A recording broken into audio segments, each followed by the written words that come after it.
Eh bien, bonjour tout le monde, j'espère que vous allez tous très bien. Pour ma part, je vais super bien. Aujourd'hui, on se retrouve pour une vidéo sur Cast Clash. Pour une vidéo, un peu pour vous parler un petit peu. Parce qu'en fait, je vois beaucoup de choses en ce moment. Sur des groupes Facebook, sur plein de trucs. Donc, avant de commencer la vidéo, j'aimerais vous dire que tout simplement, il y a je tiens à remercier celui qui m'a fait la miniature et la bannière. Donc je te remercie en tout cas. Sa chaîne sera dans la description, donc c'est la Team Clash. N'hésitez pas à aller voir. Il a fait du très bon boulot, donc je pense que ça mérite une petite pub pour sa chaîne. Donc voilà. Donc alors, tout d'abord, avant de commencer, je voulais vous montrer quelque chose. Donc les dojons, je suis en train de les torcher en ce moment. Donc les héroïques, je les ai quasiment tous passés. Et je suis arrivé aux insensés. Voilà. Donc là j'ai testé la première porte de l'ascensé. Laisse tomber quoi. Là je me fais littéralement violer, c'est un truc de dingue. Donc ce que je suis en train de faire, je rattrape tous les dojons que j'ai pas passé en 3 flammes. Donc vous vous rappelez que quand celui-là, voilà, donc c'était, non c'était pas celui-là, c'était non le donjon 6, voilà, celui-là. Non, Nista c'était lequel déjà? Ou le 5? Je ne sais plus. On va les voir. Non, c'est pas celui-là non plus. Ou alors le 7, je ne sais plus. Il y en a un des deux qui était vachement dur à passer. Bah, je sais même plus en fait. Ah oui, d'accord, ok, je suis sur les ordinaires, n'importe quoi moi. Donc c'est sur le 5 novembre. Ouais, normalement c'est celui-là.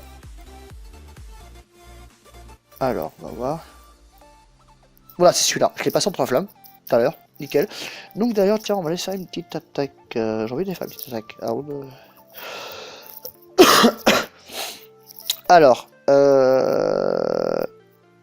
j'ai.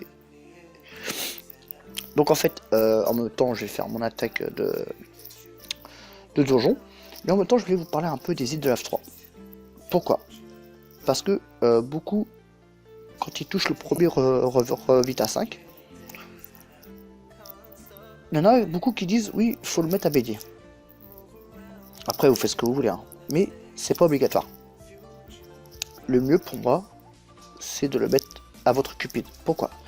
Parce que la cupide va monter l'énergie et l'attaque. Forcément, c'est beaucoup plus rentable. Et beaucoup, je vois beaucoup dire oui, non, mais bélier, faut le mettre parce que bah, quand il prog, il met silence et tout ça, etc. Voilà, c'est utile. Moi, c'est pareil, c'est vrai que je rage souvent parce que mon bélier, enfin, je me fais littéralement défoncer par des béliers. Et du coup, bah, forcément, ça me fait péter un plomb. Mais ce qui est sûr, c'est le jour où je touche le premier Revita, 4 ou 5, un minimum de toute façon c'est le 4, ça c'est clair, il n'y a pas photo. Alors est-ce que ça va pas... Voilà, vachement Dieu qui prend cher. Allez. Non, ça passera pas. Ça passera pas. Alors pourquoi ça passe pas?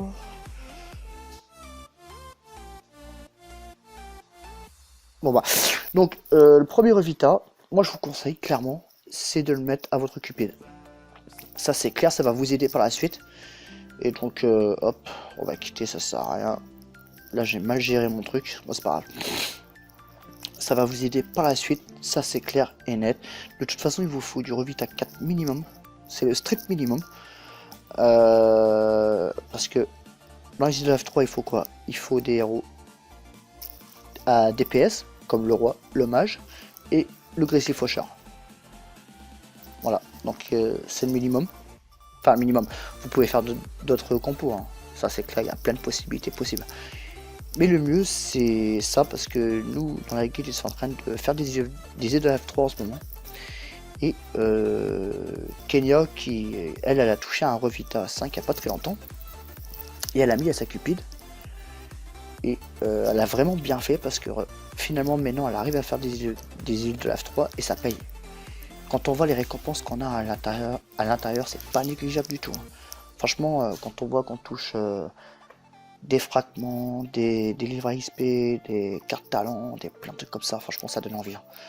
Donc c'est pour ça, ne faites pas l'erreur de vous dire oui, beaucoup dit bélier, donc je vais le mettre sur bélier obligatoirement. Vous n'êtes pas obligé. Clairement, ça peut attendre, surtout si vous êtes en free-to-play. Donc vous mettez pas de l'argent, vous faites pas des gros tirages de malade. Après, si vous êtes un gros gamer et que vous faites des tirages talents souvent, bon là vous pouvez mettre en priorité sur le bélier et d'attendre après pour votre Cupid ou Valentina, parce que si vous n'avez pas Cupid, Valentina pour les F3. Après, il y en a qui vont dire oui, non, moi j'utilise aucun des deux, j'utilise. Enfin, bref. Après, vous faites ce que vous voulez. Mais pour des joueurs de mon niveau, par exemple, voilà, comme vous pouvez voir, je suis monté à 80 000 de puissance.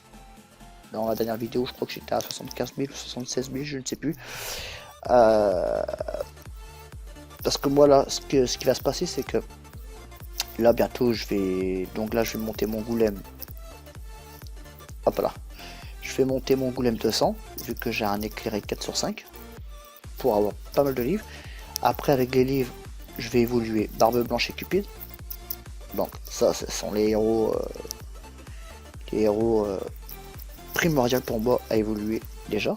Donc là, comme ça, j'aurai toute ma team complète. Ensuite, je vais monter le druide 200 pour, enfin 200 ou 197, je verrai bien, pour récupérer encore des livres à XP pour pouvoir justement évoluer le roi fantôme. Lui, j'ai un double, donc ça va. Et le mage. Comme ça, je serai presque opérationnel pour les îles de lave. Il faudra juste que je remonte un tout petit peu leurs compétences. Et voilà, ça va le faire. Après, bon, est-ce que il faut que j'arrive à toucher un Revita 5 pour ma Cupid ou un Revita 4 minimum. Comme ça, je lui mets direct. Mon bélier, il va attendre. Pour l'instant, je laisse son éclairé 3.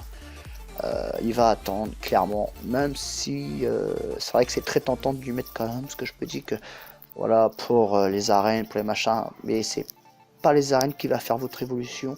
Les champs de bataille, bon, c'est bien parce qu'on touche des gemmes. Des gloires aussi, il me semble. Et je sais plus quoi. Enfin, bref, voilà. C'est bien, mais je pense que le meilleur farm c'est les îles de lave 3, il n'y a pas photo. Et les Mesa 4, ça donne des fragments aussi, mais pas assez. Vous voyez bien que, à moins que vous êtes très chanceux, vous touchez 4 coffres violets dans les Mesa 4, vous allez vous faire, donc c'est combien les fragments? C'est 200 je crois, ça fait 800 fragments. Il faut savoir que dans les îles de lave 3, quand vous touchez un pack de fragments, c'est entre 600 je crois, minimum 600, 800 et 1000, enfin je ne sais plus, Là c'est très intéressant. Là clairement, il n'y a pas que. Vous pouvez avoir des cartes talents. Donc ce qui veut dire 4 talents veut dire 300 gemmes gagnées. Là, ça c'est pas négligeable du tout. Ce qui veut dire que forcément, si vous avez pas mal de héros, donc veut dire 300 gemmes, veut dire tirage talent, où vous économisez jusqu'à, je sais pas moi, 10 000, 15 000 gemmes et vous faites du tirage talent ou tirage de héros, c'est vous qui voyez. Livre XP qui veut dire soit vous boostez des héros, vous les montez directement avec des livres sacré 1, sacré 2, enfin je crois qu'on gagne des sacrés 2, ouais on gagne des sacrés 2, ou soit vous faites des IH avec pour monter d'autres héros, ou pour faire des évolutions 2, pour mieux tenir dans les îles de lave. C'est des sacrés sacrifices à faire, et des sacrifices qui payent. Et je vous dis ça parce que c'est vrai qu'il y en a beaucoup qui me disent ça, moi, que ce soit en privé ou sur plein de trucs, qui me parlent, qui me dit tiens t'as vu j'ai touché mon premier Revita 5, j'ai mis sur payer. Et je lui demande et ta Cupid à quoi? Bah Fureur du ciel 3. Enfin ce talent je crois que c'est ça, c'est Fureur de ciel 3, un truc comme ça.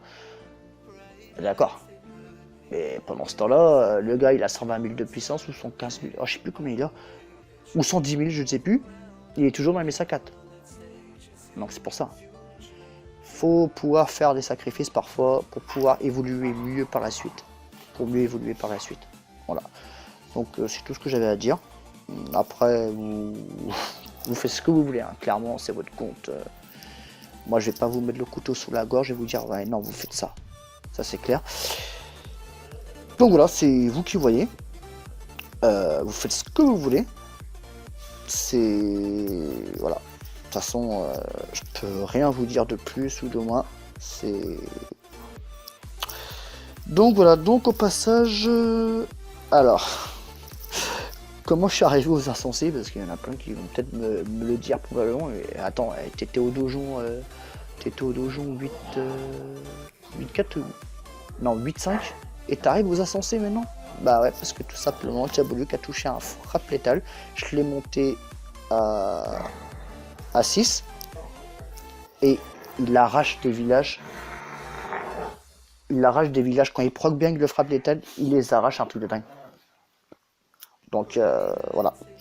Donc voilà, sur ce, comme d'habitude, si vous aimez la vidéo, n'hésitez pas à lâcher un petit like, ça fait toujours plaisir. N'oubliez pas de checker la description également et de vous abonner, de la partager. Je vous dis à plus pour la prochaine vidéo.